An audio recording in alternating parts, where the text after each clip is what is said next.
Philip Lanos, and today we're here with Liam J. Ryan. He's an entrepreneur, property investor, a mentor, and an international speaker. Liam, welcome to the show. Man, I'm so excited. Thanks for having me on. Really looking forward to connecting with you and the audience and giving some inspiration, right? Yeah, you know, it's towards the end of the year here, Q4, right? And it's been one heck of a ride all the way through. And entrepreneurship is something that was really put into the spotlight in terms of like, just prior to this, there was a lot of people who were like, I'm an entrepreneur, you know, and everybody was a quote unquote entrepreneur. And now the real entrepreneurs are on the stage, because when times get hard like they have, right, the real ones step up. So because you're a serial entrepreneur, I think it's a great opportunity to really dive into what the mindset of an actual entrepreneur is, because not only are you out there building businesses, but you invest in property, you know, you mentor people and you speak publicly. So internationally even. So I got to ask, did you always see yourself as an entrepreneur, even when you were younger? Yeah, you know, it's a great question. And, you know, the last 12, 18 months have been challenging for a lot of people. And you're absolutely right. You know, the real entrepreneur has really stepped up and upped their games. And, you know, over this period, I've just created even more content, made it my mission to go out and inspire even more people. So I've always had that entrepreneurial bug ever since I can remember. Now, at the time, I didn't know it was the entrepreneurial bug. All I remember was wanting to, even at the age of 7 and 8, I set up my first type of business. I was the kid in the playground that would be selling you the sweets and selling you the crisps. And I would go and find He-Man figures and I would trade like action figures. And I got a real buzz from like finding stuff cheap or just stuff I had in my house and then selling it to someone, making this thing in the middle called profit, and then also seeing the joy in other people's faces. So that's really where entrepreneurial started for me. And that then led into high school. I come from a poor background. You know, we lived on council estates. It was really quite hard to see my mum go through a lot of pain just trying to feed us as kids, right? And I was always that kid at school that would have like holes in my shoes and hand-me-down clothes. And one of my first ever memories was sitting in a dark, cold room, and there was this street light outside, and I had this blanket around me that was really itchy on my neck, and I was there with my mum and my 2-year-old brother, and we were sharing a tin of spaghetti cold bolognese out of a can. And somewhere subconsciously, it was like, I'm going to be a millionaire. Like, I'm going to do whatever it takes to protect my mum and my brother. Like, I don't want this for us. So as I went into secondary school, my mum introduced me to a good friend of hers called Tim, and he was a market trader. So at the weekends, I used to hang around with Tim. You know, I'm like 11, 12, and he used to have this big lorry, and he used to open up the lorry, and then he'd sell stuff. He'd have the headset on, and he'd be selling stuff out the back of the van. And I really learnt the lingo. And I said to him one day, I said, hey, Tim, I could sell this stuff at school. So it wasn't long before I used to go to school with 2 bags. One was my school bag with my pens and papers, and I wasn't interested in that one.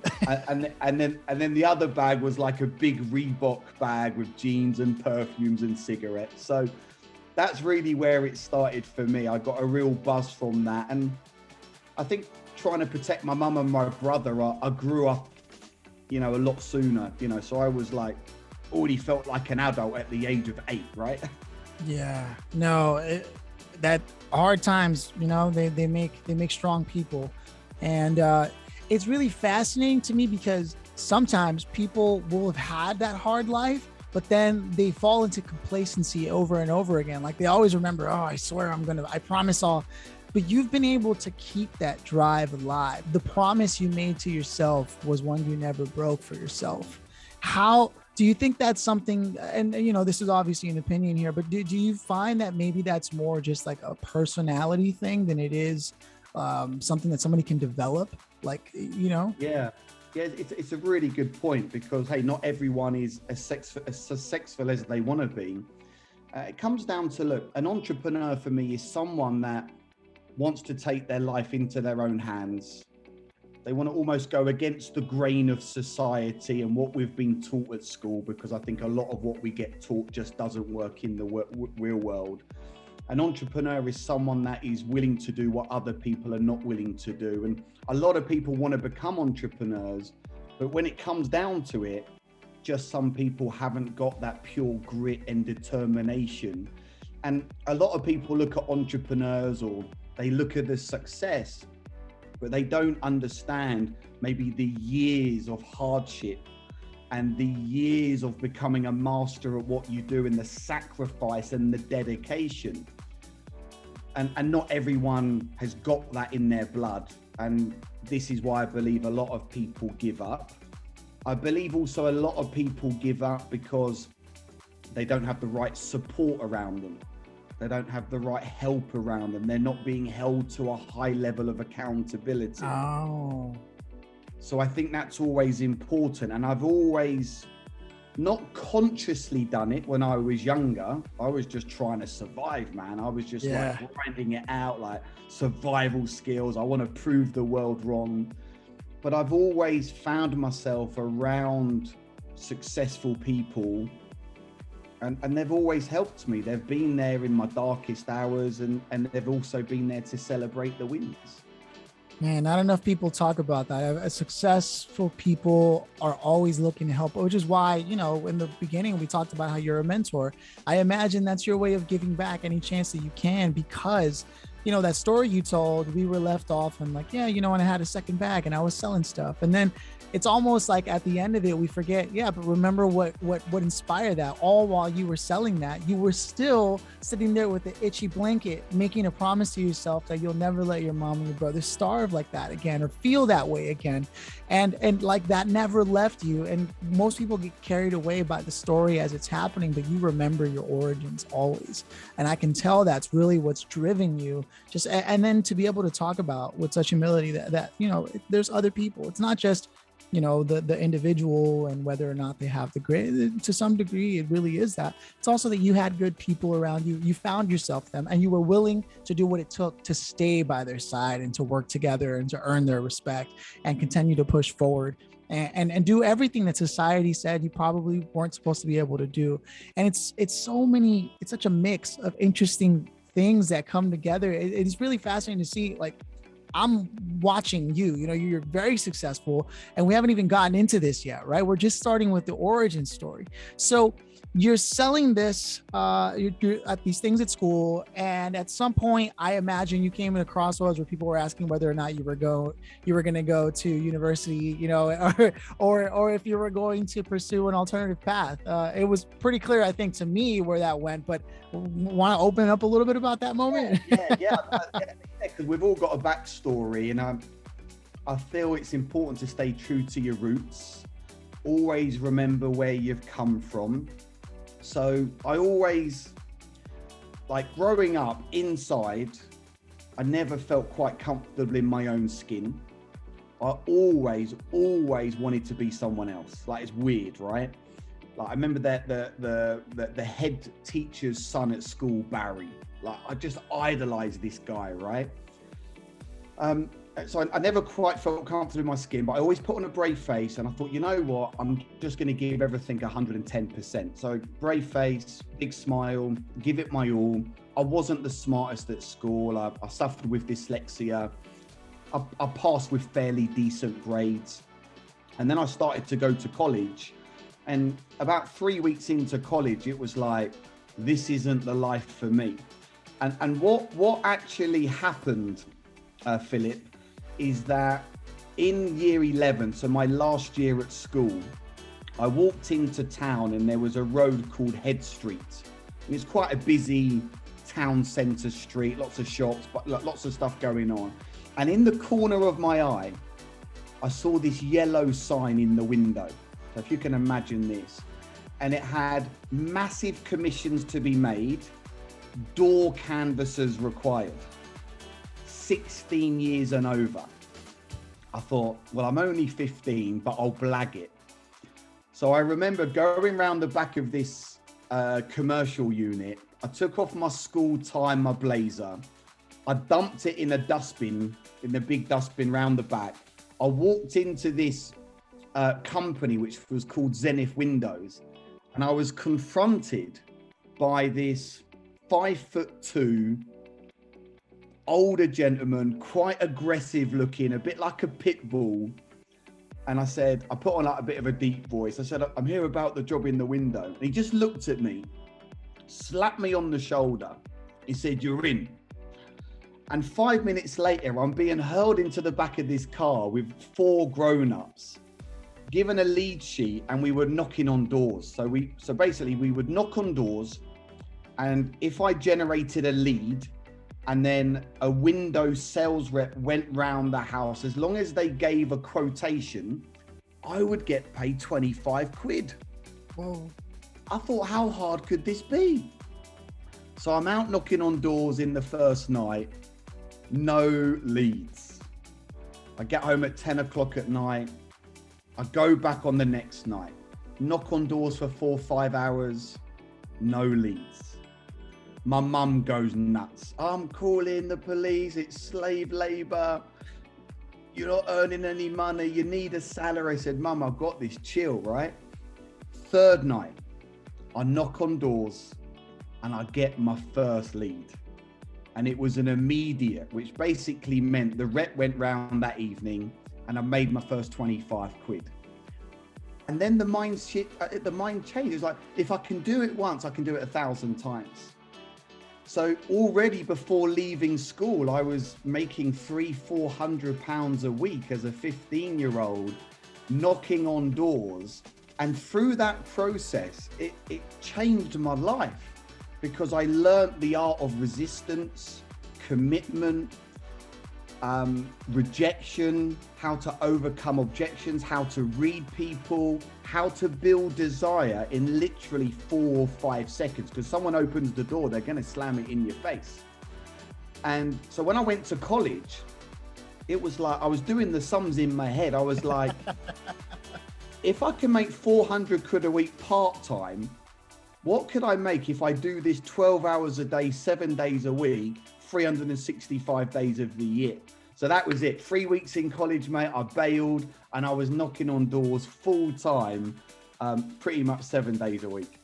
Yeah, what an important lesson to learn. And most people don't learn that till after they've spent 4 or 5 years in college and they're like, all right, time to go out and learn these real world skills. And then, by then it's too late. You took risk exactly when you needed to. How genius. And obviously you didn't stay there. At some point, more opportunities presented themselves and you found your way into founding your own companies, having enough money to invest in property, getting the gumption to begin to share with others and speaking internationally.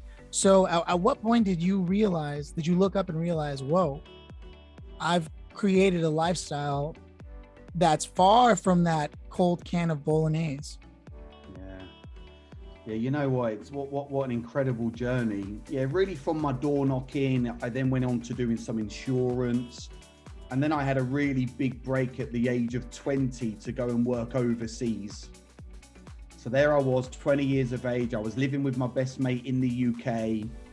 We were partying and doing all the fun stuff that you do at the age of 20. And then I got this opportunity to work overseas. And I thought, you know what? Grab the opportunity in the moment of the opportunity. What's the worst that can go wrong? If I don't like it, I'm only 2.5 hours away on a plane. So there I was, March the 3rd, 2000. Wow. At Luton Airport with my mum. And my mum's like a bit of a hippie, East End London girl, crazy ass orange hair, says it how it is. And I remember being at the airport with my white Air Max on, fresh out of a box. I had my white Reebok tracksuit on. I even had the matching cap. So I was a bit shabby back then. And I looked my mum in the eye and I said, Mum, I said, I don't know what's on the other side here, but I'm going to become a millionaire. And then I said, no, hang on. We're going to become millionaires. I'm going to get you off the council estate. You're going to set up your own business. Leave it with me. And I gave my mum a big hug, told her I loved her, and went on the plane. And that was a really big turning point. I worked for a company, become the top salesperson, was earning tens of thousands of pounds a month. The business partners there had a falling out a couple of years later. One of the top people in the company approached me and said, look, why don't you just do this on your own? We'll advise you how to do it.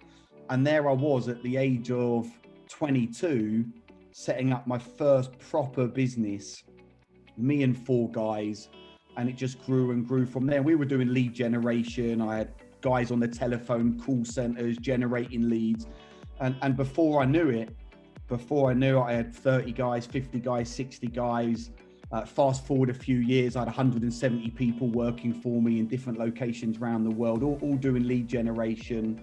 And then the moment came a couple of years in, I logged into my bank account and there it was.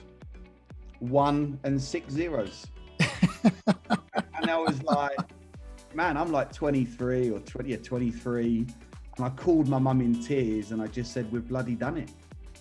We've done it. And that was really the start of that. And I don't say that to show off in any way. No, that's a huge accomplishment. I'm an Essex boy that can't read and write properly, right?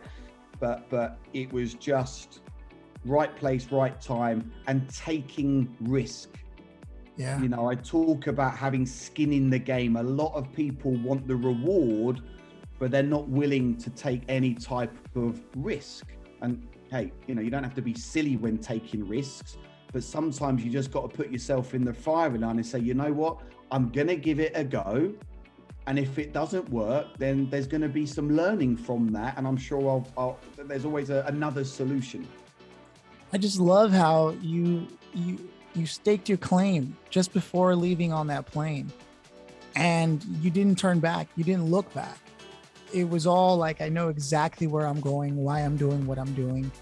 And it's funny that you started off with leads, door to door, right? And then here you are again doing leads, sales, all the things, because regardless of whatever business you're in, right, you're going to have to do this aspect of a business.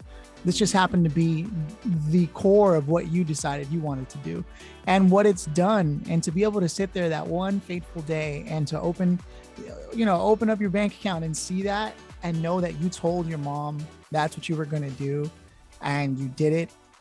And all the world starts to look a little different, I imagine, from that moment you were talking about, which I'll never forget when you shared with me when you were sitting there with an itchy blanket on your neck and, you know, looking at your family and just wondering, why us? Why is this happening? Instead of doing that, you said, I'm going to change this. And you did.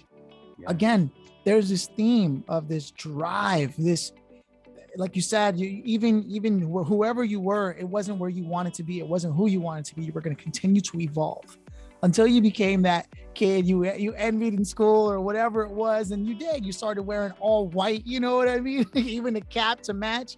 No, man, this is the power of entrepreneurship, but it's also the qualities that are required and the sacrifice. Really, doesn't sound like you partied too much. Sure, you partied a little, everyone will, but it's not like you spent all your time there. There's no way you would have made $1 million if all you did was party.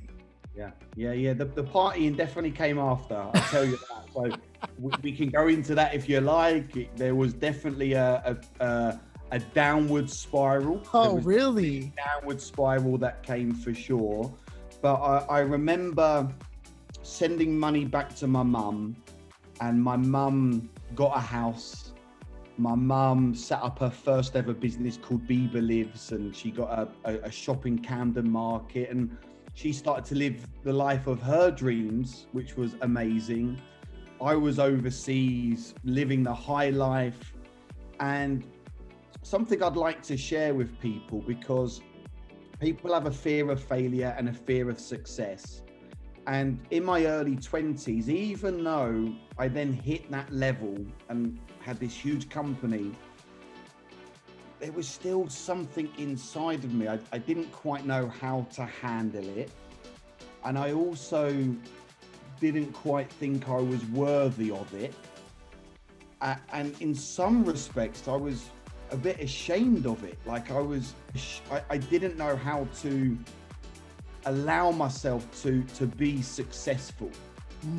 It's really weird to explain. Hopefully I'm explaining it correctly, but I just had this internal battle. I almost felt, embarrassed that I was so successful. Yeah. I don't feel like that today because it's an inward job, right? Yeah, you could have all the money, but if you're not working on yourself from the inside, then you can never truly be fulfilled. And I've done that whole journey working on myself and spirituality and mindset. So it's important, I believe, that you, as much as you want to be a huge business owner and be super successful, you've got to work around the mindset of success and the mindset of money. Because if you don't, you potentially could sabotage it. And I started to go down the wrong path. I started to take a lot of drugs. I started to drink a lot. I started to blow money up the wall. At that early age in my mid-20s, didn't really understand investing and compounding and getting my money working for me. And what a lot of people do, Philip, I'm sure you've seen it, they make money and spend money. Yeah. The more you make, the more you spend. And you think it's going to be there forever in a day. And that was a vicious cycle that I was in. And fast forward a couple of years later, I end up in a couple of rehab centers, and then I go through this whole thing of recovery and the 12 steps. And hey, just back in September 25th, just gone, I actually just celebrated 10 years, no alcohol and no cocaine. Oh, wow. Pretty cool. Man, congratulations, because you're right. Sometimes the worst thing that can happen to someone is all their dreams come true. And then they don't know what to make of that, right? Which I imagine is what might have sparked it, is the fact that like you had such an ambitious goal and it seemed like it would take your life to do it. And then there you are, 23 or so, right? And here you are, you reached your life ambition that had to have crept into your mind somewhere deep in the back of it going, well, what are you going to do now? Are you sure you're really a millionaire? And all those things start come crashing down. And I'm 100% aware of self-sabotage. I'm still working through that myself. And so it's a powerful place to be, but it's also a very dangerous place to be if you're not ready for it, right? And clearly, you skipped over a lot of details because you spared us that, but I imagine it was not easy. And when you finally came around it, do you think you understand what it was that really turned it around for you? Was it the spirituality? Was it just a culmination of all those things? Or was it a reminder of something that you thought back to? Yeah, I got to a place, a very dark place. I had all the money, great business, but the reality was I was spiritually sick. I was suffering with an illness of addiction. I didn't know how to live properly without some type of chemical. I didn't really know how to have deep, meaningful relationships with people because I didn't know how to have a relationship with myself. And the bottom line is most addicts and alcoholics don't make it. The statistics are against us. But I was very fortunate that something intervened, and I had this moment after going into a couple of treatment centers and getting clean and then using and getting clean and then using. It was this vicious cycle for quite a few years. But on September 25th, 2011, I'm in one of my flats in Marbella. It's 6:30 in the morning. And if you can just imagine this, the sun's already quite high in the sky. I'm in a room. The curtains are slightly ajar, the sun's beaming in, there's dust particles, almost something out of a horror movie. And there I am on my knees, like a wounded animal that had been speared. And I have a vision, and at the time it was my little boy Charlie and it was my little girl Ida. And they screamed at me, "Dad, Dad. Please don't die, stop using drugs." And in that moment, I went straight back to being that 20-year-old in my white Air Max Reebok tracksuit and my cap full of beans. And in that moment, I said to myself, this is not my time to die. And I'd been in this position hundreds of times, but there was something different. It was like something had snapped. And I thought, this is not my time to die. I've got to get out of my own way here. Like, my way is not working. I've run out of options. And I did something that morning, which I'd never done in my life before, Philip. I called a friend of mine called Will, who was part of Alcoholics Anonymous and Cocaine Anonymous. And he'd been reaching out to me for a number of years, and I kept pushing him back. I don't need any help. I'm fine. Look at me in my big house and my big business. I'm fine. And I called him sobbing like a baby saying, I need help. And he said to me exactly these words. He said, Liam, if you do exactly what I tell you to do, step by step, you will never have to drink alcohol and take cocaine ever again in your life. Are you ready to do the work? I said, I'm ready. He said, meet me tomorrow, 10:30 at a coffee shop, and we're going to start a journey of recovery. I said, brilliant. So I met him at 10:30. He gave me the big book of Alcoholics Anonymous and an orange Bic highlighter. I've still got them today. And we started to go through the steps. And I started to go to meetings. I started to eat. I started to love myself. I started to listen to the birds and look at the sunshine and build relationships. And hey, a day turned into a week turned into a year has recently turned into 10 years. So it was really through that process that's then led me on to this part of my life, because I truly believe true fulfillment isn't about how much money you've got in the bank or how many businesses you have. I've had all of that and I've still been deeply unhappy because I was unhappy with myself. You can still have all of that. And if you're happy with yourself, you can then be of good service to other people. So I believe, and hopefully viewers tuning in, that, you know, really true fulfillment comes from the amount of people you serve. And through that recovery process, my entire life and focus became about other people. Initially helping other people in recovery. So I became a sponsor. And then that's now led on to mentorship and running a training company and doing all the things we do in our business.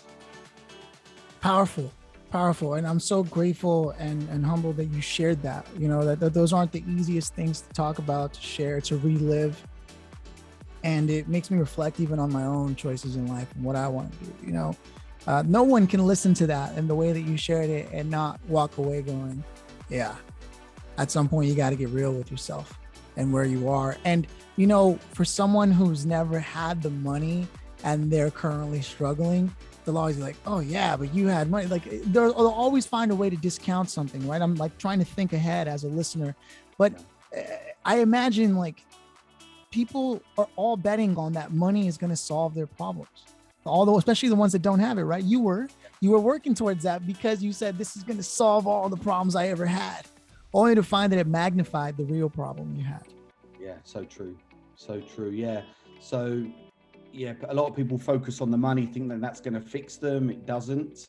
Like, it's good to have money and that's wonderful. But if you're not good with yourself from an internal standpoint, it could just make things a lot worse.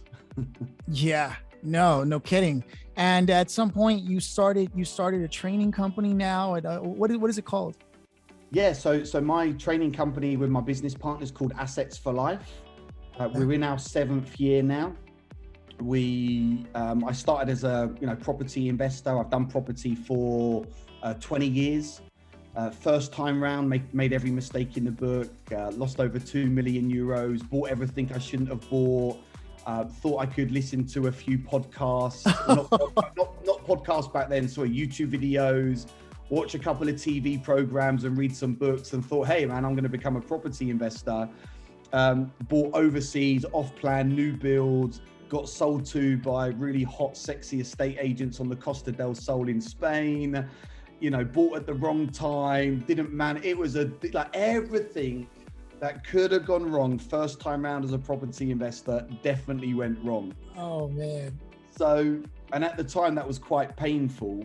However, when I moved back to the UK in 2014, I set up a renewable energy business, and that was really quite good, and then had to run that down because of a government change in renewable energy and tariffs, and wasn't scalable or sustainable. But through that process, I met who is now my business partner. He was one of my customers, and I always knew I wanted to get back into property. It wasn't that the game was wrong before, it's just that the player wasn't playing it right. Yeah. How ignorant was I to think I could do that with no real education or support or guidance? So Jay Munoz, we call him the Essex Colombian because he's from Colombia, but obviously lives here in Essex. Hey. And he's a chartered civil engineer. He's the numbers guy.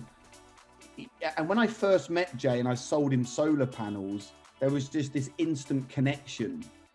And he started to tell me his story, and he's worked with some of the biggest builds in London. He loves project management, like loves a spreadsheet. I thought, man, this guy loves all the stuff that I'm no good at. And I think this could be a good fit, right? And we just started to explore, and I knew I wanted to get back into property, but I didn't know how.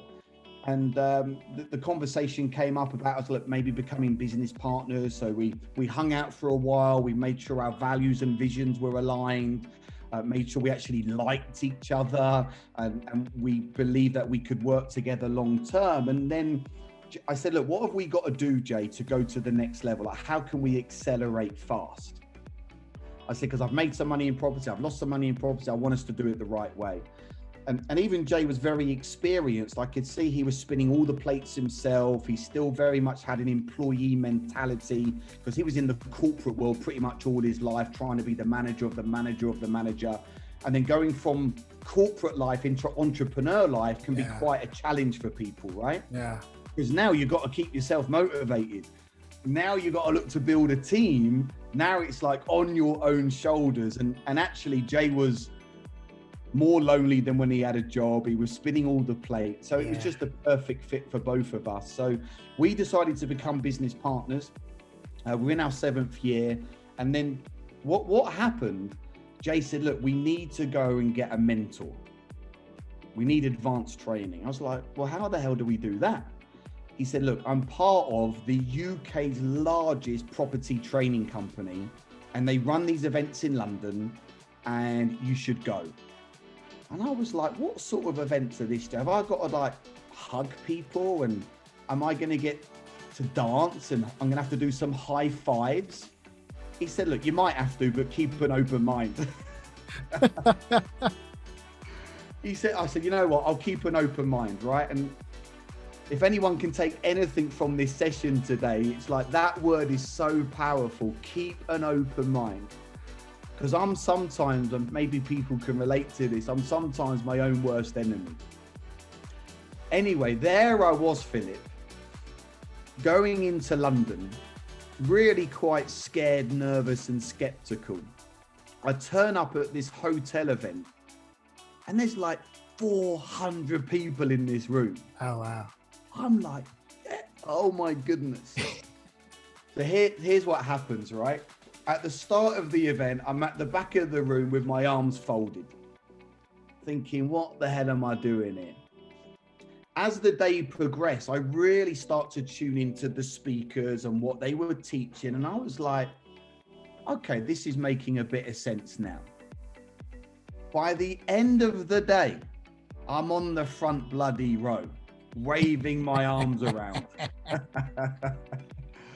And then what happened is they made this offer. It was £25,000 to be mentored and to go on some advanced training.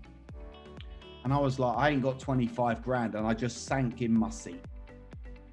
But then I thought, in for a penny, in for a pound. And I had some access to some credit, and, you know, I had a bit of cash available. And I thought, you know what, in for a penny, in for a pound. And I got off my seat and got back on my seat. I got off my seat, got back on my seat. And I said to myself, if I'm going to go out, I'm going to go out with a bang. This feels right. And I got off my seat, Philip. I ran to the back of the room I said, look, I could probably get half down on these 2 cards, like just try them and we'll figure out, I'll speak to my business partner, he'll have to just come up with the other half. And that was my first experience of investing in training and mentoring. Wow. And look, in that moment, yeah, I was crapping my pants. And I thought, I'm not going to tell Holly just yet. Holly's my partner, right? I thought she'll just talk me out of it. I'm just going to crack on. And we went on advanced training. We started this mentoring. And man, within 30 days, I got my first property deal, like doing it the right way. Wow. And then I got my first ever joint venture partner. So I was raising up money from other people. And then I started to buy property using none of my own money. And then I got my second deal. Then I got my third deal, December 25th, 2015, Christmas Day. I'm sitting in my dinner table with Holly, my kids, my family, with the biggest smile on my face, thinking, I've bounced back, I'm in the right place. And then what happened, we started doing more deals. And then me and Jay sat down one day and I said, Jay, like, we need to go and help other people do this.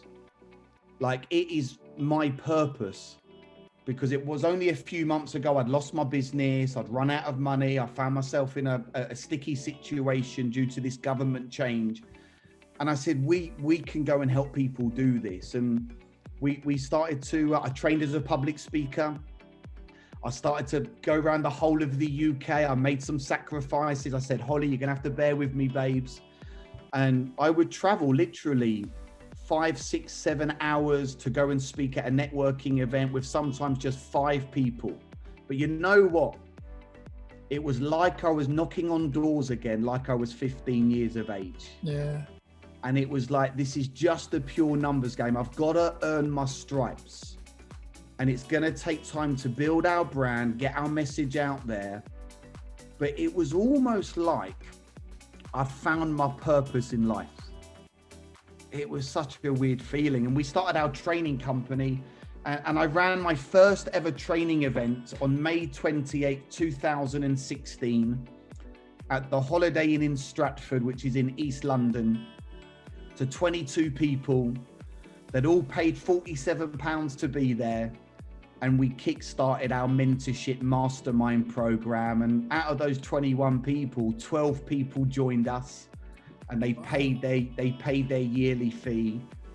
And yeah, fast forward, you know, the amount of time we're actually now, Philip, the UK's premier property business and wealth training company. We have 7 different verticals that we train. I've got different business partners, some of the world's best experts when it comes to stock market and Forex investing. We offer different property vertical training, from development to deal packaging to high cash flowing assets. I run a speaker training, a sales training, a business and marketing training. So yeah, it just goes to show. And yeah, we're now, you know, I love what I do. And for me, it's, I'm sure when you do these episodes and you work with people within your network, you know, when I get to work with someone that at that moment is feeling hopeless, like they can't move forward and they don't know which way to turn, and then they come into my training and mentoring program, and a year later, they're generating over £100,000 a year, and they're feeling good, and they've got great relationships, and they're loving their kids, and you know, they're fit and healthy and energetic. And oh man, you know, that's what does it for me. Wow. I mean, the true essence of this entire story is, as you said, you know, in for a penny, in for a pound from the beginning. Yeah. From the very beginning, from that day that you saw the yellow sign on the window and you were on your way to making a decision whether or not to stay in college, and you said, you know, this doesn't make any sense numerically. And sure, it was a journey of ups and downs. And just when you thought you were getting back to it and you were getting to a place where things were going to be good, the government changes. And again, it's out of your hands. Anytime things were out of your hands, you found a way. And even more important, you knew when to let go of your ego. That time when you said, my way isn't working anymore. I've got to find help. And that opened up. The minute you opened up to receiving help from others, it seems like then life opened up where you could begin to help others, right? Because somehow that seemed to open up and really put you along a path of meeting a partner who was literally the exact opposite of you. And somehow you then end up at a training where, while there was a lot of resistance, eventually you decided to go all in, put all the chips on the table and said, let's go. And it paid off. It paid for itself, it sounds like, in more ways than just financially. It gave you a new place to invest in as a labor of life for you, of love, of this is what you do now, and you help people do this, and it's called Assets for Life, right? So I got to roll out the red carpet for you, man, for all that you shared. Where should people be going to connect with you to learn more about what it is you do and to stay in touch?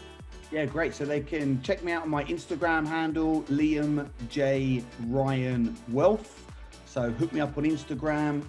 You can get me on Facebook, again, Liam J. Ryan. You can get to www.assetsforlife.co.uk. We've got loads of resources on there. At YouTube, just put in Assets for Life and that will come up as well. So we're pretty much all over on the socials, giving out loads of great content on a daily basis. I love creating content, and you don't know who's watching, you don't know who's listening, and yeah, just got to keep doing it. Ah, man, what an epic conversation. And the way I usually close things out is something, and I know we're running tight on time here, and that is, if you could have invited anybody, dead or alive, to have sat here with us in an additional chair right next to us today, who would it have been and why? Yeah, so one of my heroes who I followed for many, many years is Mr. Richard Branson. Hey. So if I could have him sitting here now to share some of his pearls of wisdom, he's had more failed businesses than successful businesses. People know me as Liam Ryan, the deal maker, because I like to make deals and connect people. I don't really get too involved with the nitty gritty. I sort of just do a deal and move on to the next one. Great at building teams, and that's very much like Richard Branson. He's built teams all around the world, multi-billion-dollar companies. So it would be an honor to have him here right now.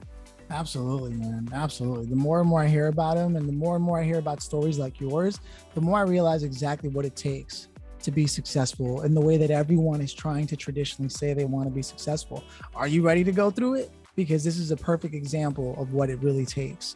Liam, I'm very grateful for you opening up your heart to me, teaching me about keeping an open mind to things, about the grit that's required. And I can't thank you enough. I'm so happy we met. I'll be connecting with you. Again, assetsforlife.co.uk for anyone looking to learn more about what it is that changed your life towards the end of it all, and really the start of it all, right? Because you're just getting started here. But with that said, thank you so much for stopping by.